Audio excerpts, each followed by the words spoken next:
চলুন আজকে আমরা মোবাইল দিয়ে বানাবো এক্সচেঞ্জ কার্ড। এমপ্লয়মেন্ট ব্যাংকের যে এক্সচেঞ্জ কার্ড হয় সেটা। তো আমরা প্রথমে সার্চ করব এমপ্লয়মেন্ট ব্যাংক। এরকম একটি ওয়েবসাইট খুলবে। ওয়েবসাইটের কোনার দিকে আমরা দেখতে পাবো উপরে নিউ এনরোলমেন্ট জব সিকার। এখানে আমরা ক্লিক করব। এখানে ক্লিক করলে আমাদের সামনে এরকম একটি পেজ আসবে, যেখানে আমরা নিচের দিকে একটি চেক বক্স দেখতে পাবো। চেক বক্সে ক্লিক করে আমরা এখানে প্রসিড করে দেব। তারপরে আমাদের সামনে এইরকম একটি বড় পেজ খুলে যাবে, যেখানে আমাকে সম্পূর্ণ ইনফরমেশন দিতে হবে।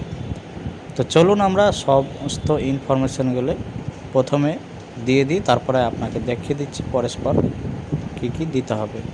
তো প্রথমে দেখুন আমরা আমাদের সম্পূর্ণ নাম যেটা রয়েছে সেটা দিয়ে দিলাম। তারপরে আপনি ফাদার্স বা মাদার্স নেম এখানে দিয়ে নেবেন। দিয়ে নেওয়ার পরে আপনার এখানে জেন্ডার দিয়ে নেবেন। আর একটা বলি, স্বামী স্ত্রী যদি আপনার বিবাহিত হন তাহলে স্বামী বা স্ত্রীর নাম ওখানে লিখে নিতে হবে। লিঙ্গ মেল ফিমেল, আপনি কাস্ট কি রয়েছে, জেনারেল, এসসি এসটি ওবিসি যেটা রয়েছে দিবেন। রিলিজিয়ান দেবেন, বৈবাহিক অবস্থা ম্যারিড আনম্যারিড এটা এখানে লিখবেন। ডেট অফ বার্থ দিবেন। তারপরে আপনার যদি কোনো ফিজিক্যাল বা প্রতিবন্ধিতা থাকে সেটাও দিবেন, এবং আপনি কি প্রাক্তন সৈনিক ছিলেন যদি থাকেন এস বা নো করবেন।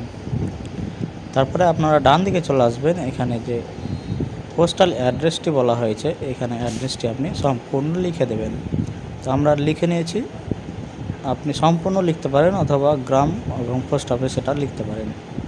তারপরে দেখতে পারবেন রাজ্য তো সিলেক্ট রয়েছে, জেলা সিলেক্ট করবেন মুর্শিদাবাদ।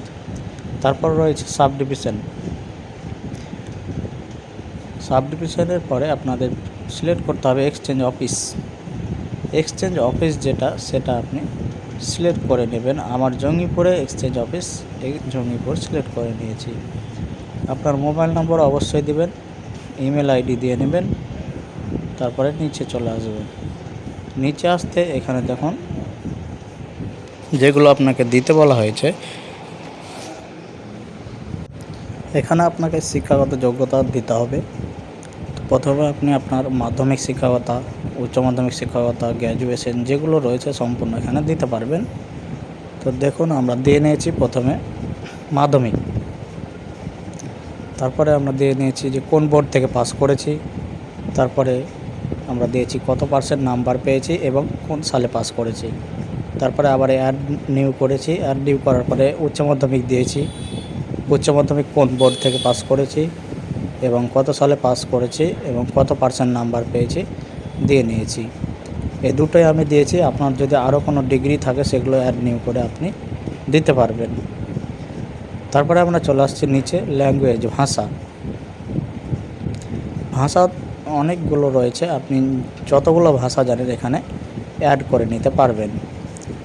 যেমন প্রথমেই দেখুন 4টে অপশান রয়েছে, রিড, রাইট, স্পিক এবং ফ্লুয়েন্টলি স্পিক। তো আমি প্রথমে ভাষা সিলেক্ট করে নিচ্ছি বেঙ্গলি, অর্থাৎ আমার প্রধান ভাষা বেঙ্গলি, তাই আমি বেঙ্গলি সিলেক্ট করে নেব। এখান থেকে আপনাকে খুঁজে নিতে হবে বেঙ্গলি কোথায় রয়েছে। তো দেখুন আমি পেয়ে গেছি বেঙ্গলি সিলেক্ট করে নিলাম। পাশে যে চেকস বক্সগুলো রয়েছে সেগুলো read, right, speak, fluently speak, এগুলোতে সবটাতে ক্লিক করে নিয়েছি, কেননা আমি এগুলো সবগুলোই পারি। তারপরে দ্বিতীয় ভাষা ইংরেজি করেছি আমি। ইংরেজিও দেখুন রিড, রাইট, স্পিক এবং ফ্লুয়েন্টলি এগুলোতে চেক বক্সগুলোতে ক্লিক করিনি, কারণ আমি এগুলো বলতে পারি না, অর্থাৎ ফ্লুয়েন্টলি ইংলিশ বলতে পারি না। অর্থাৎ যে কথাবার্তা আমরা সাধারণভাবে বলি সেগুলোকে ইংরেজি ফ্লুয়েন্টলি সাধারণভাবে বলতে পারি না, তাই আমরা সেখানে চেক বক্সে ক্লিক করলাম না। তো আপনি যদি পারেন আপনি অবশ্যই ক্লিক করবেন। তারপরে রয়েছে এখানে যে শারীরিক পরিমাপ। শারীরিক পরিমাপের কিন্তু এখনই জরুরি নয়। তারপরে ডান দিকে রয়েছে সিভি আপলোড করতে বলেছে, ফটো, সিভি, এগুলো এখনই জরুরি নয় এবং স্টার মার্কও দেওয়া নয়, এটা আপনি পরে আপলোড করতে পারবেন। তারপরে রয়েছে দেখুন কাজের অভিজ্ঞতা। কাজের অভিজ্ঞতাও আপনাকে এখনই দেওয়ার কোনো প্রয়োজন নেই এবং আপনি চাইলেও দিতে পারেন। আমরা দিচ্ছি না, আমরা পরবর্তীতে দিয়ে নেব। তারপরে নিচে চলে আসলাম, আমাদের যে বাসস্থানের প্রমাণ একটি, সেটা আধার সিলেক্ট করে নিলাম। তারপরে আধার কার্ডটি আমার কি পুরো দেশের মান্যতা পায় নাকি শুধুমাত্র রাজ্যে। তো আমি এখানে উইদিন কান্ট্রি অর্থাৎ আমার পুরো দেশে মান্য এই আধার কার্ডটি, তাই আমি এস উইদিন কান্ট্রি সিলেক্ট করলাম।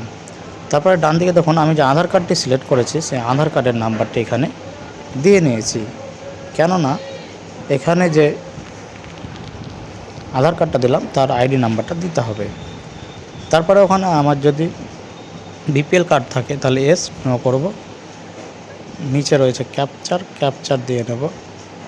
ক্যাপচার দিয়ে আমরা যে নিচে দুটো চেক বক্স দেখতে পাচ্ছি সেই চেক বক্সে ক্লিক করে আমরা এটাকে সাবমিট করে দেবো। ক্যাপচারটা অবশ্যই সঠিকভাবে ফিল আপ করে সাবমিট করবেন। সাবমিট করলে আপনাদের সামনে পরবর্তী একটি পেজ আসবে যেখানে সমস্ত কিছু আপলোড করতে বলা হবে। এরকম একটি পেজ এসেছে যেখানে আপনারা সমস্ত কিছু আপলোড করে নেবেন। কি মাধ্যমিক অ্যাডমিট, আধার কার্ড, রেসিডেন্ট প্রুফের জন্য আধার কার্ড আপলোড করে নেবেন অথবা প্যান কার্ড করে নেবেন, কোনো ব্যাপার নয়। আর আপনাকে যেটা আপলোড করতে হবে সেটা হলো মাধ্যমিক সার্টিফিকেট এবং উচ্চ মাধ্যমিক সার্টিফিকেট, অর্থাৎ আমি দুটো শিক্ষাগত যোগ করেছিলাম তাই দুটো আমাকে আপলোড করতে হচ্ছে।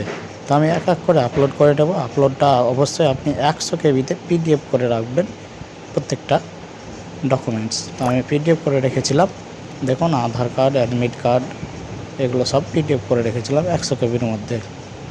এগুলো আমি আপলোড করে নিচ্ছি, আপনারা আপলোড করে নেবেন, তারপরে আপনারা সাবমিট করে দেবেন। তো আমাদের কিন্তু সব ডকুমেন্টস আপলোড হয়ে গেল, এবার আমরা এটা সাবমিট করে দিলাম। সাবমিট করতে আমাদের সামনে এরকম পেজ খুলে গেল যেখানে আমরা একটি এনরোলমেন্ট নাম্বার পেয়ে গেলাম।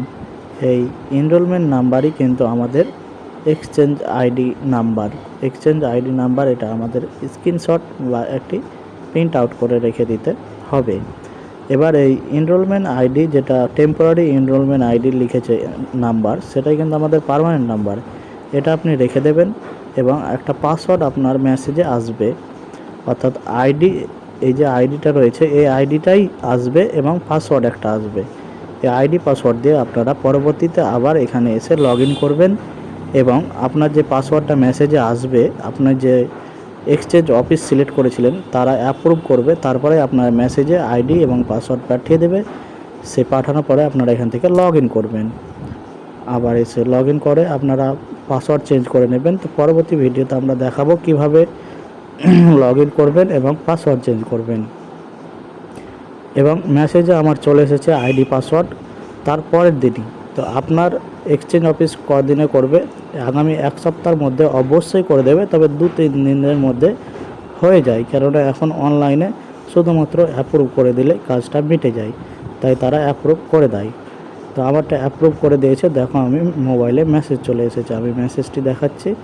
এটা আইডি এবং এটা পাসওয়ার্ড,